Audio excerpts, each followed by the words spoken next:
Assalamualaikum warahmatullahi wabarakatuh. Perkenalkan, nama saya Erika Agustia, NIM 3218231, kelas Ekonomi Islam 5G, jurusan Ekonomi Islam, Fakultas Ekonomi dan Bisnis Islam, IAIN Bukit Tinggi. Di sini saya akan menjelaskan VMPP atau kurva permintaan tenaga kerja dalam jangka pendek. Untuk memenuhi salah satu tugas struktur mata kuliah Ekonomi Ketenagakerjaan, dosen pembimbing Ibu Putri Ayu. Sebelum kita masuk pada VMPP atau kurva permintaan tenaga kerja dalam jangka pendek, alangkah baiknya kita masuk terlebih dahulu pada turunan permintaan tenaga kerja ini berasal dari mana. Jadi, turunan permintaan tenaga kerja ini berasal dari permintaan yang mana permintaan ini adalah jumlah barang atau jasa yang akan dibeli pada tingkat harga tertentu. Jika semakin tinggi permintaan barang, maka akan menyebabkan kelangkaan sehingga barang akan menjadi mahal. Kita akan masuk pada VMPP atau kurva permintaan tenaga kerja dalam jangka pendek.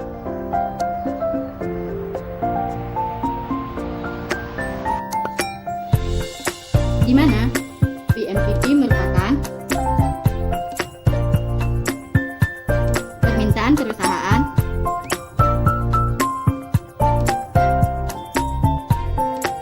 akan tenaga kerja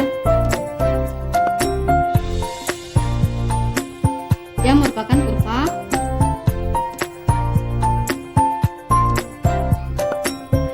permintaan perusahaan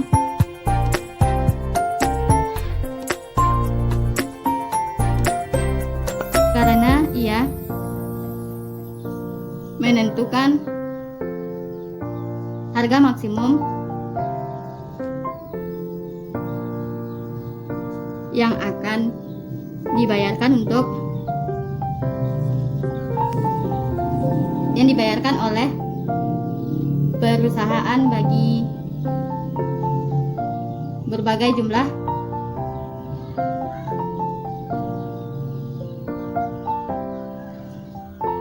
tenaga kerja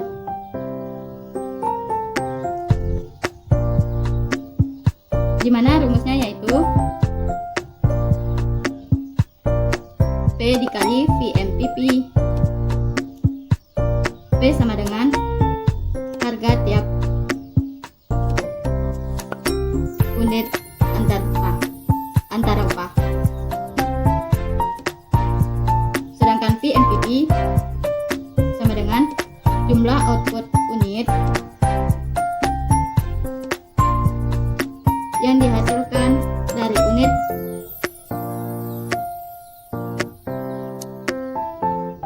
tenaga kerja baru yang diinput dalam tenaga kerja tersebut.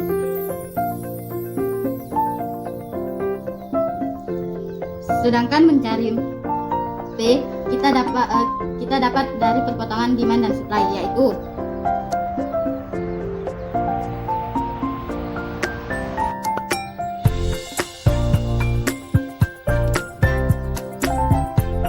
mencari nilai P, kita dapat melihat perpotongan antara permintaan dan penawaran, di mana perpotongan supply dan demand. Untuk mencari nilai VMPP, kita tentunya mengetahui terlebih dahulu kuantitas tenaga kerja yang ada di perusahaan tersebut. Misalkan VMPP sama dengan 40 dikali VMPP. 2 orang tenaga kerja sama dengan 40 dikali 9 sama dengan 360. Untuk 3 orang tenaga kerja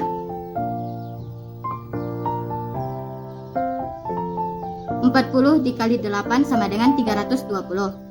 Untuk 4 orang pekerja untuk 4 orang tenaga kerja dengan 40 dikali 7 sama dengan 280. Dan seterusnya sampai dengan untuk 12 orang. Mengapa untuk 11 orang tenaga kerja sama dengan 0? Karena tenaga kerja PMPP 1 itu adalah 0, maka 40 dikali 0 sama dengan 0. Kemudian jika tenaga kerja 12, maka PMPP dapat min 1 sama dengan 40 dikali min 1 sama dengan min 40. Selanjutnya kita masukkan langkah tersebut ke dalam grafik. Kita perhatikan grafik itu pada garis vertikal kita buat upah, sedangkan garis horizontal kita buat jumlah tenaga kerja. Jadi langsung masukkan saja karena tenaga kerja pertama tidak ada pada kita, maka kita lanjut jumlah tenaga kerja kedua, di mana jumlah tenaga kerja kedua untuk 2 orang upahnya adalah 360, jumlah tenaga kerja 3 upahnya adalah 320, jumlah tenaga kerja 4 upahnya adalah 280, jumlah tenaga kerja kelima upahnya 240, jumlah tenaga kerja keenam upahnya adalah 200, jumlah tenaga kerja ketujuh upahnya adalah 160, jumlah tenaga kerja ke-8 upahnya adalah 120, jumlah tenaga kerja ke-9 upahnya adalah 80, dan jumlah tenaga kerja ke-10 upahnya adalah 40. Jumlah tenaga kerja ke-11 upahnya adalah 0, dan jumlah tenaga kerja ke-12 upahnya adalah min 40. Jadi di sini kita dapat lihat bahwa titik keseimbangannya yaitu terletak pada tenaga kerja sebanyak 9 orang. Mengapa tidak di 8? Karena pada saat di 8 melebihi biaya marginalnya. Sedangkan di 10 biaya yang dikeluarkan lebih besar daripada biaya marginal revisinya. Jika tenaga kerja semakin tinggi, maka semakin rendah pula lah upah yang didapatkan. Sedangkan garis lurus ini disebut dengan garis supply atau MVC. Sedangkan garis yang ini disebut juga dengan garis PMPP. Jadi dapat kita simpulkan bahwa apabila semakin tinggi upah,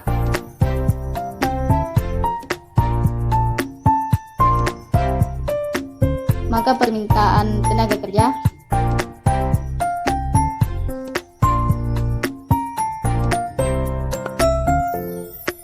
yang dibutuhkan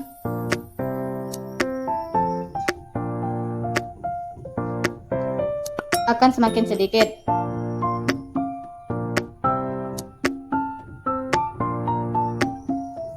Dan apabila upah semakin rendah, maka permintaan tenaga kerja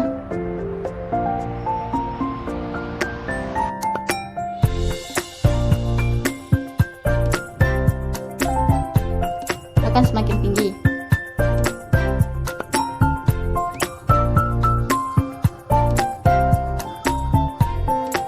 Sekian penjelasan dari saya. Jika ada kesalahan mohon dimaaf. Wabillahi taufiq wal hidayah. Assalamualaikum warahmatullahi wabarakatuh.